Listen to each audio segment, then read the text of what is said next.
I remember back during Occupy when they smashed up a Bank of America window right next to Zuccotti Park.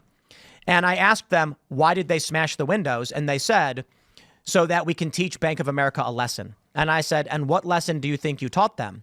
And they were like, that we are not going to remain silent. And they're this close to violence. And I said, do you think anyone in any capacity of management, senior leadership, executive management, or on the board knows you broke that window? And they were like, I don't know. And I'm like, I'll tell you who knows you broke the window. It's the guy who works in there for $40,000 a year who walked into his office and found glass all over his desk. You think that guy is going to like you, adhere to your cause? And he's in the same income bracket as you. Why did you smash up the Starbucks window?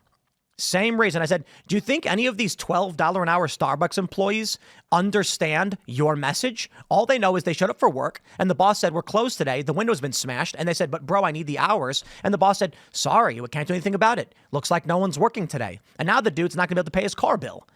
The things these people do is unhinged, and it's because they are very low order thinkers. They don't understand how taxes work. They don't understand. And I'm going to say this too. I'm going to throw it to you guys. The most important thing about Elon's business, Amazon's business, and paying taxes and employment is that businesses do what the government requires they do.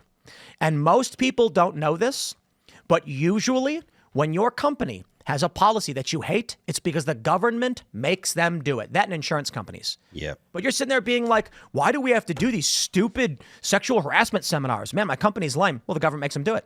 The government has a law called the 1964 Civil Rights Act, which talks about discrimination. And if you act in any way against it, you'll be sued into oblivion. And so the insurance companies then say, we would accept liability unless you enact these things because the law says you can't. And they go, I guess we have no choice. Mm-hmm. And here we are with them saying Elon and the billionaires, Bill Burr calling for, look at this, Bill Burr comes out and he called for the death of billionaires. And now we have this stuff targeting Elon Musk. Yeah. These, you know what it is, man? You said earlier that these people think that billionaires are only rich because they're taking from the poor. Yeah. It's actually the other way around.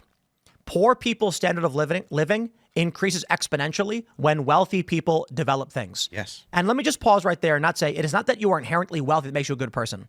There are heirs to great fortunes who have done nothing for society. And there are people who make money off of day trading and they're not really doing anything other than ripping and extracting from the market. But Elon Musk has satellites with low latency internet that can broadcast almost everywhere in the world. Now phones are attaching to them and we can get cell signal anywhere. He makes electric cars, which all the climate change people should be cheering for. And he's working on space technology, which has reduced the cost of satellite launches and space travel substantially. Elon Musk then purchased Twitter, turned it to X, increased the amount of free speech, decreased the amount of censorship, far from perfect. He's certainly done a tremendous amount of good. In fact, he doubled the margins of Twitter. The Democrats like to say, and the liberals like to say, X is worth nothing. Remember, it was worth $44 billion when he bought it. Now it's worth $7 billion. Well, the reality is, I believe it was the Wall Street Journal came out with a report saying, actually, his costs are cut in half, and the margins doubled. Theoretically, the company's worth substantially more now because they're turning more profit despite a lower revenue. He got rid of that overhead. Elon is doing tremendous work. It's working out very well. He is generating wealth and jobs. And through his leadership, many other people are able to live better. Not all rich people are good. Not all poor people are good. But some and many rich people who are leaders of industry who work relentlessly and run their companies make it possible for other people to have jobs which allow their standard of living to increase. Hence, your dental care today is better than Rockefeller's was at the turn of the century. Mm-hmm.